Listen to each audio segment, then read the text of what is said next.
Alright, it's time to cover what a man won't do and what a man will do. We'll start with what a man won't do, because those tend to be faster, simpler rules, because us men are simple folk. A man listening to another man tell a story won't interrupt him to correct him. A man won't interrupt another man to take away from what's happening. You could add. You could interrupt because you have a zinger, one-liner, an excellent retort, or to show amazement and say, "Well, tell me more about that one part before you finish the story. Like, tell us more about this one thing that you just did. That sounds fantastic." And everyone's like, "Yeah, that's awesome. How'd you find out about that?" That adds to the person. That lets everybody know that we're into what you're saying. And don't rush. Take your time. I won't interrupt somebody and say, "Oh no, you mean this," because that's not actually there where you were. That's actually in another place. You were near that. Not gonna quibble with a man, because just like Mark Twain, I appreciate a good story, and that's probably one of the only places where I think a man could A, be wrong, or B, tell a lie, and I'm gonna be okay with it, because you're just trying to entertain folk.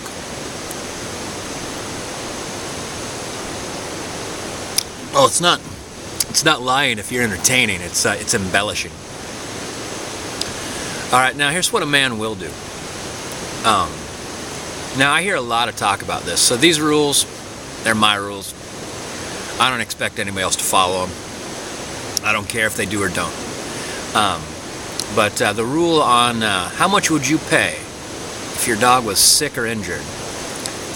What's your limit? Is it $100, $500, $1,000, $10,000, $20,000?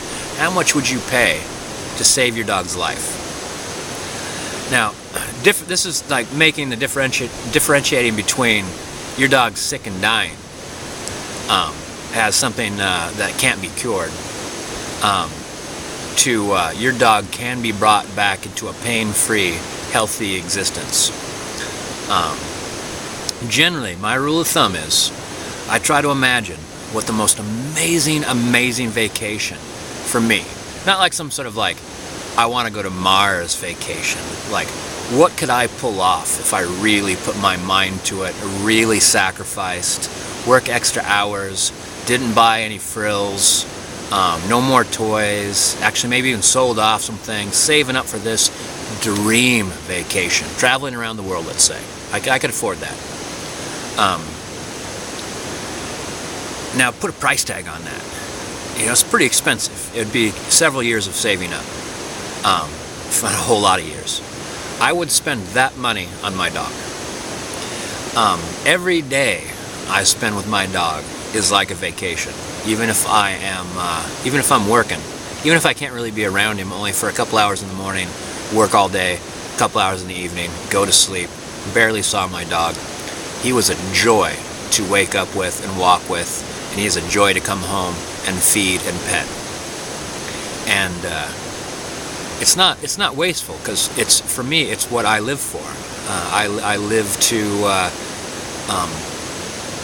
try to have a calm life, and every day, every moment is important. And Aquila adds to that. He helps me every moment to be a little bit more calmer. And so I consider him an integral part of my life. And some folks might say, well, you could get another dog, and you could. But it's not going to be quite this one. And because here's the thing, like all dogs are so wildly different. They're not. But this dog and I have spent years and years and years together. I could go to an old place with a new dog, but I can't go to what am I saying here? I could have a new experience with a new dog, but I can't have a continuing growing experience with this dog by coming to the same place over and over and over again, and every time it's like another layer of richness on top of it. So yeah, a man takes care of his own, and pretty much do whatever it takes, short of craziness, to make that come about. All right, this has been what a man won't do and what a man will do. I'll see you out in the forest.